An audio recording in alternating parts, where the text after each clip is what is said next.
नमस्कार दोस्तों और स्वागत है आप सभी का। तो आज हम बात करेंगे जारो institute of technology management and research limited के इनिशियल पब्लिक ऑफरिंग यानी कि आईपीओ के बारे में। इस वीडियो में हम आईपीओ के डिटेल्स, कंपनी का बिजनेस, उसकी स्ट्रेंथ्स और वीकनेसेस, फाइनेंशियल परफॉर्मेंस और कॉम्प्रिहेंसिव पीयर कंपैरिजन करेंगे ताकि आप एक इन्फॉर्म्ड डिसीजन ले सको। सो जारो institute of technology management and research limited originally 9 जुलाई 2009 को प्राइवेट लिमिटेड कंपनी के रूप में इनकॉर्पोरेट हुई थी और अगस्त 12, 2017 को पब्लिक लिमिटेड कंपनी में कन्वर्ट हो गई।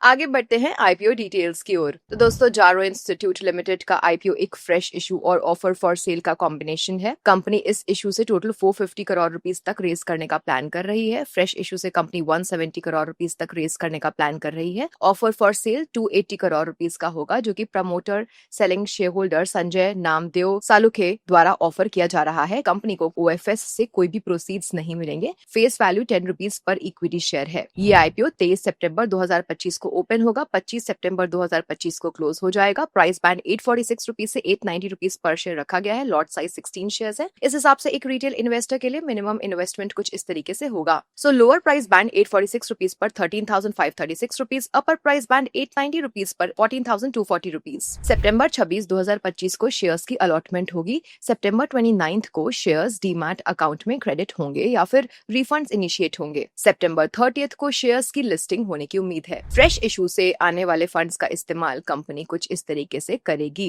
81 करोड़ रुपीस कंपनी मार्केटिंग और ब्रांडिंग के लिए यूज करेगी। 45 करोड़ रुपीस कंपनी अपने पुराने लोन्स चुकाने के लिए यूज करेगी। बाकी के बचे हुए फंड्स को जनरल कॉर्पोरेट पर्पसेस के लिए यूज किया जाएगा। आगे बढ़ते हैं बिजनेस ओवरव्यू की तरफ। दोस्तों, अब हम देखते हैं कि जारो इंस्टीट्यूट लिमिटेड क्या करती है और किस इंडस्ट्री में काम करती है। जारो इंस्टीट्यूट का core business online degree programmes जैसे कि DBA, MBA, MCom, MA, PGDM, MCA, MSc, BCom, BCA और क्रॉस डिसिप्लिनरी सर्टिफिकेशन कोर्सेज को मार्केट करना और उनकी डिलीवरी फैसिलिटेट करना है। ये सब 36 पार्टनर इंस्टीट्यूशंस के साथ पार्टनरशिप में किया जाता है, जिसमें 16 टियर 1 यूनिवर्सिटीज और इंस्टीट्यूशंस शामिल हैं, जैसे कि 7 IIM, 7 IITs और 15 टियर 2 यूनिवर्सिटी और इंस्टीट्यूशंस भी शामिल हैं। कंपनी का पैन इंडिया प्रेजेंस है, जिसमें 22 plus offices cum learning centres major cities में ऑफलाइन लर्निंग के लिए है। इसके अलावा कंपनी ने 17 immersive tech studio setup IIM campus में एस्टैब्लिश किया है। मार्च 31, 2025 तक कंपनी 36 पार्टनर इंस्टीट्यूशंस को केटर करती थी। इंडिया भर में कंपनी का प्रेजेंस का ओवरव्यू कुछ इस तरीके से है।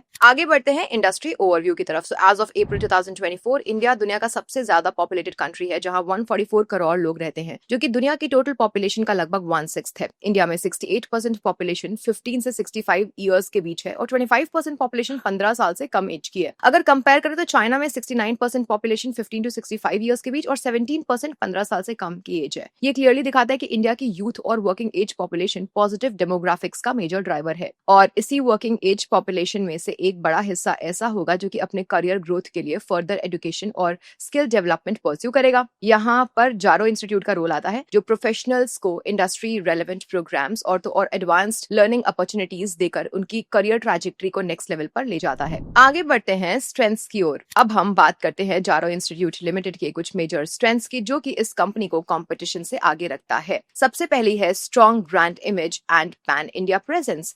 कंपनी का एडवांटेज है उसका बड़ा नेटवर्क, जो कि प्रीमियर पार्टनर इंस्टीट्यूशंस के साथ इंडिया भर में बना है। इंसेप्शन से लेकर के अब तक कंपनी ने वेस्टर्न रीजन से एक्सपैंड करके पूरे इंडिया में 22 ऑफिसेज कम लर्निंग सेंटर्स और 17 इमर्सिव स्टूडियोज एस्टैब्लिश किए हैं as of 31 March 2025। Partner institutions का स्प्रेड कुछ इस तरह से है: 12 वेस्टर्न रीजन में, 7 नॉर्दर्न रीजन में, 11 सदर्न रीजन में और 2 ईस्टर्न रीजन में। साथ ही कंपनी ने 4 प्रेस्टिजियस फॉरेन इंस्टीट्यूशंस के साथ भी टाई अप किया है, जिसमें स्विस स्कूल ऑफ मैनेजमेंट और Rotman school of management, university of Toronto शामिल है, ताकि लर्नर्स को ग्लोबल एक्सपोजर मिले। सेकेंड स्ट्रेंथ है comprehensive solutions to partner institutions and learners. Company एक वन स्टॉप सोल्यूशन है उन यूनिवर्सिटीज या इंस्टीट्यूशंस के लिए जो ऑनलाइन, हाइब्रिड और इन पर्सन डिग्री प्रोग्राम्स और सर्टिफिकेशन कोर्सेज ऑफर करना चाहते हैं। नेशनल एजुकेशन पॉलिसी 2020 ने ऑनलाइन एजुकेशन को लाइफ लॉन्ग लर्निंग के लिए प्रमोट किया है, जिसने कंपनी को एम्पावर किया है अपने ऑफरिंग्स डिजाइन करने के लिए, ताकि एजुकेशन को डेमोक्रेटाइज किया जा सके और डाइवर्स डाइवर्स बैकग्राउंड से आने वाले लर्नर्स को प्लेटफॉर्म और लर्निंग एक्सपीरियंस मिले। ना कंपनी की वैल्यू एडिशन सिर्फ और सिर्फ कोर्स आउटरीच तक लिमिटेड नहीं है, बल्कि मार्केटिंग और ब्रांड बिल्डिंग के थ्रू एजुकेशन की क्वालिटी को भी एनहांस करने का एम है। थर्ड स्ट्रेंथ है leveraging technology and digitalization for enhancing client experience. जी हाँ, कंपनी की स्ट्रॉन्ग डिजिटल कैपेबिलिटीज और जेनरेटिव एआई इंटीग्रेशन ने पार्टनर इंस्टीट्यूशंस और लर्नर्स को एक होलिस्टिक एक्सपीरियंस देना पॉसिबल बनाया है। सो कंपनी के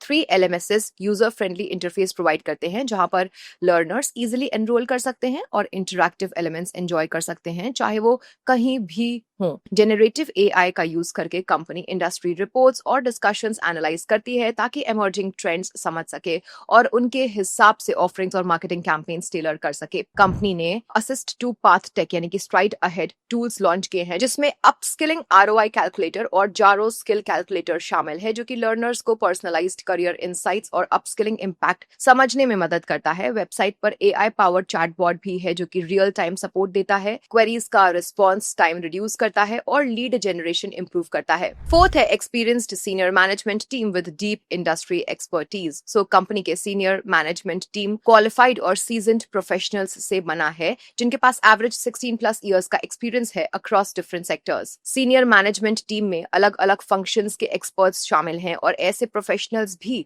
जो कि ऑनलाइन हायर एजुकेशन और अपस्किलिंग इंडस्ट्री का ग्राउंड लेवल नॉलेज रखते हैं। इनको सपोर्ट करता है एक केपेबल और मोटिवेटेड एम्प्लॉइज का पूल। साथ मिलकर के इन्होंने कंपनी के ऑपरेशंस को मैनेज और ग्रो करने की एबिलिटी दिखाई है। चलिए आगे बढ़ते हैं वीकनेसेस या फिर रिस्क्स की ओर। पहला है dependence on partner institutions for academic content and programme delivery. So company का ऑफिशियल नाम Jaro institute of technology management and research limited है, मगर कंपनी खुद एकेडमिक कंटेंट क्रिएट नहीं करती है और ना ही इंडिपेंडेंटली डिग्री प्रोग्राम्स या फिर सर्टिफिकेशन कोर्सेज ऑफर करती है। सो कंपनी का बिजनेस ज्यादातर पार्टनर इंस्टीट्यूशंस पर डिपेंड करता है, क्योंकि एकेडमिक कंटेंट उन्हीं के डिग्री प्रोग्राम्स और सर्टिफिकेशन कोर्सेज का होता है, जिसे कंपनी मार्केट करती है और डिलीवरी फैसिलिटेट करती है। अगर पार्टनर इंस्टीट्यूशंस अपने डिग्री प्रोग्राम्स और सर्टिफिकेशन कोर्सेज के ऑनलाइन डिलीवरी को अडॉप्ट करने से मना करते हैं, तो कंपनी के बिजनेस पर इसका इम्पैक्ट हो सकता है। नंबर 2 है कस्टमर कॉन्सेंट्रेशन। सो फिस्कल 2025 में ना कंपनी ने टॉप 3 पार्टनर्स से 133.4 करोड़ रुपीस का रेवेन्यू जनरेट किया, जो कि टोटल रेवेन्यू का 52.89% है। टॉप 5 पार्टनर्स से कंपनी ने 157.4 करोड़ रुपीस अर्न किया, जो अप्रोक्सीमेटली 62.4% रेवेन्यू फ्रॉम ऑपरेशंस है। वहीं टॉप 10 पार्टनर्स से रेवेन्यू 205.29 करोड़ था, जो कि टोटल रेवेन्यू का 81.38% बनता है। इससे क्लियर है कि कंपनी अपने रेवेन्यूज का एक significant portion limited number of partners से आता है। अगर इनमें से कोई भी पार्टनर कंपनीज जारो के साथ काम करने से मना कर देता है, तो कंपनी के बिजनेस पर इसका इम्पैक्ट हो सकता है। थर्ड वीकनेस है dependence on adoption of online delivery bye partner institutions. Company का बिजनेस ना लार्जली इस बात पर डिपेंड करता है कि कॉलेजेस और यूनिवर्सिटीज अपनी डिग्री प्रोग्राम्स और सर्टिफिकेशन कोर्सेज को ऑनलाइन डिलीवरी अडॉप्ट करें। सो अगर एग्जिस्टिंग या फिर prospective partner institutions on campus degree programmes या फिर सर्टिफिकेशन कोर्सेज कंटिन्यू करते हैं, क्योंकि उन्हें लगता है कि एजुकेशन एक्सपीरियंस पर उनका कंट्रोल कम हो रहा है, तो कंपनी का रेवेन्यू ग्रोथ और प्रॉफिटेबिलिटी इंपैक्ट हो सकता है। फोर्थ रिस्क है dependency on third party for LMS services. So company third party LMS service providers पर रिलाई करती है, जो कि कभी कभी अपने ऑब्लिगेशंस सैटिस्फैक्टरीली या फिर लॉ के कंप्लायंस में पूरा नहीं करते। अगर LMS सर्विसेज डिसरप्ट हो जाए या फिर सर्विस एग्रीमेंट्स डिसकंटिन्यू हो जाएं, तो क्लाइंट और लर्नर सैटिस्फैक्शन गिर सकती है। नए लर्नर्स और पार्टनर इंस्टीट्यूशंस अट्रैक्ट करना मुश्किल हो सकता है और कंपनी की रेपुटेशन, बिजनेस और फाइनेंशियल कंडीशन पर नेगेटिवली इंपैक्ट हो सकता है। पांचवा है seasonality in the business. Company का बिजनेस एकेडमिक साइकिल से लिंक्ड है, इसलिए ये सीजनैलिटी के इफेक्ट में आता है, जो कि कंपनी के रिजल्ट्स, ऑपरेशंस और फाइनेंशियल्स में फ्लक्चुएशंस ला सकती है। नेक्स्ट है threat of cyber security. So company के ऑपरेशंस के लिए साइबर सिक्योरिटी बहुत ही क्रिटिकल है, क्योंकि बिजनेस नेचर ही ऐसा है। कंपनी साइबर फ्रॉड और साइबर अटैक्स जैसे हैकिंग, फिशिंग और सेंसिटिव डेटा थेफ्ट के रिस्क का सामना करती है। साथ ही सिस्टम ब्रेकडाउन, नेटवर्क आउटेज या फेलियर भी हो सकता है, जो कि कंपनी की रेपुटेशन को डैमेज कर सकता है। सेवेंथ है direct marketing bye partner institutions. तो अगर पार्टनर इंस्टीट्यूशंस अपने डिग्री प्रोग्राम्स और सर्टिफिकेशन कोर्सेज डायरेक्टली मार्केट करना शुरू कर देते हैं, तो कंपनी का बिजनेस इफेक्ट हो सकता है। नेक्स्ट है delay in payment of statutory dues. तो फिस्कल 2025, 24 और 23 में कंपनी से स्टैट्यूटरी ड्यूज के पेमेंट्स और GST रिटर्न्स फाइलिंग में डिलेज हुए हैं, जिसकी वजह से एप्लीकेबल लॉस के साथ नॉन कंप्लायंसेस हुई हैं। सो अगर company timely statutory mandatory dues pay करने में डिफॉल्ट करती है या फिर अनेबल होती है तो डीले पर इंटरेस्ट देना पड़ सकता है, जो कि कंपनी के बिजनेस रेपुटेशन को इफेक्ट कर सकता है। नेक्स्ट है legal and regulatory proceedings. So company और एक प्रमोटर कुछ legal proceedings including tax proceedings में इन्वॉल्व हैं। संजय नामदेव जो एक प्रमोटर हैं, पास्ट में सेबी के इंक्वायरी एंड एजुकेशन डिपार्टमेंट के रेगुलेटरी एक्शन में इन्वॉल्व थे, जिसमें उन्होंने 6 अगस्त 2014 को 10 लाख रुपए की पेनल्टी पे की थी। इन प्रोसीडिंग्स का एडवर्स आउटकम कंपनी की रेपुटेशन और बिजनेस को नेगेटिवली इंपैक्ट कर सकता है। चलिए आगे बढ़ते हैं फाइनेंशियल एनालिसिस की ओर। सो अब हम जारो इंस्टीट्यूट की फाइनेंशियल परफॉर्मेंस को एग्जैक्ट नंबर्स के साथ समझते हैं और चलिए देखते हैं कि ग्रोथ ट्रैजेक्टरी के पीछे के मेन ड्राइवर्स क्या रहे हैं। पहला, रेवेन्यू फ्रॉम ऑपरेशंस। तो फिस्कल 2025 में कंपनी का revenue from operations 252.26 crore rupees था। इसमें से मेजर हिस्सा around 204.89 crore rupees which is 81.22% आया एनरोलमेंट एंड दूसरे एंसिलरी सर्विसेज बढ़ने से। बाकी 47.38 करोड़ जो कि 18.78% है रेवेन्यू का, आया प्रोग्राम मैनेजमेंट सर्विसेज बेचने से। नेक्स्ट, एम्प्लॉय बेनिफिट एक्सपेंसेस की बात करें तो फिस्कल 2025 में कंपनी के एम्प्लॉय बेनिफिट एक्सपेंसेस 19.12% बढ़कर 73.9 करोड़ रुपीस हो गए, जो फिस्कल 24 में 62.04 करोड़ थे। ये मेनली हुआ है new hiring, ESOP expenditure, annual salary increment और इंसेंटिव्स यानी कि एम्प्लॉइज, केएमपीज और एसएमपीज की वजह से। साथ ही स्टूडेंट एडमिशंस के राइज ने सेल्स इंसेंटिव्स को डायरेक्टली इंपैक्ट किया है, जिससे कि ओवरऑल एम्प्लॉय रिलेटेड एक्सपेंडिचर और इंक्रीज हुआ है। आगे बढ़ते हैं फाइनेंस कॉस्ट्स की ओर। फिस्कल 2025 में कंपनी के फाइनेंस कॉस्ट 10.78% गिरकर 4.29 करोड़ रुपीस हो गए, जो फिस्कल 24 में 4.81 करोड़ थे। ये मेनली हुआ हाई इंटरेस्ट रेट लोन्स को बैंक्स के लोअर इंटरेस्ट रेट लोन्स में ट्रांसफर करने की वजह से। सो बैंक बोरिंग्स पर इंटरेस्ट एक्सपेंस भी 3.1 करोड़ FY 24 से 13.81% गिरकर 2.68 करोड़ रुपीस इन FY 25 हो गया। आगे कैश फ्लोज की अगर बात करें तो कंपनी के कैश फ्लो में बहुत उतार चढ़ाव हुआ है, चाहे वो ऑपरेटिंग कैश फ्लो हो या फिर इन्वेस्टिंग कैश फ्लो हो। कैश फ्रॉम ऑपरेटिंग एक्टिविटीज की बात करें तो फिस्कल 2025 में कंपनी का net cash used in operating activities negative 23.46 crore था। ये मेनली हुआ PAT adjustment 13.94 crore, operating assets increase 87.67 crore, operating liabilities decrease 13.57 crore और income tax payment 6.3 crore rupees की वजह से। फिस्कल 24 में net cash used in operating activities negative 16.97 crore rupees रहा। इसमें की फैक्टर्स थे PAT adjustment 10.74 crore, operating assets increase 65.73 crore, operating liabilities decrease 1.94 crore और income tax payment 12.11 crore rupees. Fiscal 2023 में कंपनी ने नेट कैश जनरेट किया 2.88 करोड़ रुपीस। ये मेजरली ड्रिवन था PAT adjustment 12.25 crore, operating assets increase 29.93 crore, operating liabilities increase 12.82 crore और income tax payment 8.19 crore rupees से। चलिए आगे बढ़ते हैं पीयर कंपैरिजन की ओर। जारो इंस्टीट्यूट के आरएचपी से मिले डेटा के साथ कंपनी जारो इंस्टीट्यूट की तुलना उसके एक प्रोमिनेंट पीयर अपग्रेड से करते हैं। पहला, मोड ऑफ डिलीवरी। जारो इंस्टीट्यूट की बात करें तो company online and on campus learning centres दोनों यूज करती है और उसके पास 17 स्टूडियोज भी हैं। जारो कनेक्ट ऐप एलुमनाई के लिए life long learning platform. Company immersive offline centres provide करती है जो कि सिर्फ आईआईएम्स के स्टूडेंट्स के लिए है।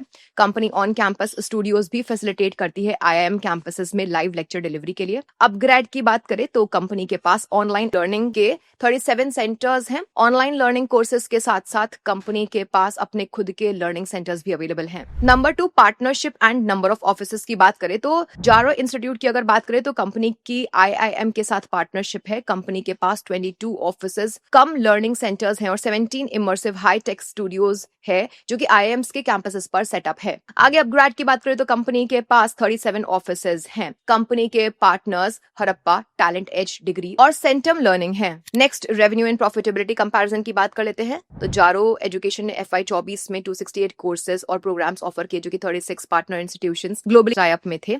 कंपनी का रेवेन्यू 199 करोड़ रुपीस था जिसमें स्ट्रॉन्ग EBITDA मार्जिन 31.9% और पैट मार्जिन 18.7% रहा। दूसरी तरफ अपग्रेड ने FY 24 में 200 प्लस कोर्सेज और 100 प्लस ग्लोबल पार्टनर इंस्टीट्यूशंस के साथ काम किया, लेकिन इसका रेवेन्यू भले ही ज्यादा है 1487.6 करोड़ रुपीस, पर कंपनी ने नेगेटिव मार्जिन दिखाए। EBITDA मार्जिन -21% और पैट मार्जिन -36.2%। इस कंपैरिजन से क्लियर है कि जारो एजुकेशन छोटी स्केल पर ऑपरेट करते हुए भी ज्यादा प्रॉफिटेबल और सस्टेनेबल है, जबकि अपग्रेड का फोकस वॉल्यूम और एक्सपेंशन पर है लेकिन प्रॉफिटेबिलिटी में स्ट्रगल कर रहा है। नेक्स्ट है return on advertising spend, ROAS यानी कि रिटर्न ऑन एडवर्टाइजिंग स्पेंड एक ऐसा मेट्रिक है जो कि दिखाता है कि एडवर्टाइजिंग पर खर्च किया पैसा कितना इफेक्टिव और प्रॉफिटेबल रहा। सो जारो एजुकेशन का रोआस था 3.4x in 2024 FY and 3.7x in 2025 FY। अभी कंपेयर करेंगे अपग्रेड से तो उसका रोआस 4.4x था 2024 FY में, लेकिन FY 2025 का डेटा अभी अवेलेबल नहीं है। तो सिंपल वर्ड्स में जारो स्टेडली इंप्रूव कर रहा है, लेकिन अपग्रेड 2024 में थोड़ा आगे था।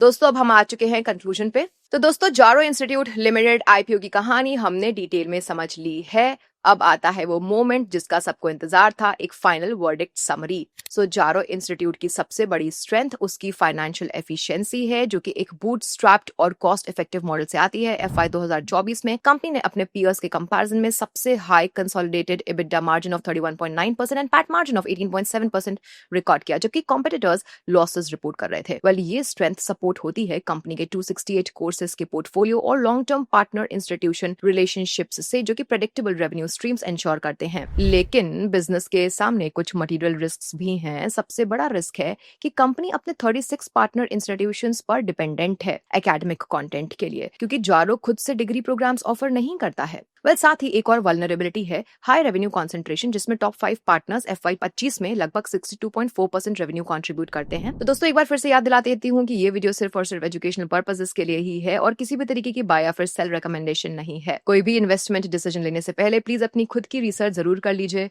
RHP को ध्यान से पढ़िए और अपने फाइनेंशियल एडवाइजर से सलाह लीजिए। अगर आपको ये वीडियो हेल्पफुल लगी है तो प्लीज इसे लाइक कर दीजिए, इसे अपने दोस्तों के साथ शेयर करिए और कमेंट्स में अपने विचार जरूर व्यक्त करिए। हमारे चैनल को सब्सक्राइब करना मत भूलिए और बेल आइकन को भी दबा दीजिए ताकि आपको ऐसे ही इंसाइटफुल वीडियोस मिलते रहें। धन्यवाद, मिलती हूँ नेक्स्ट वीडियो में।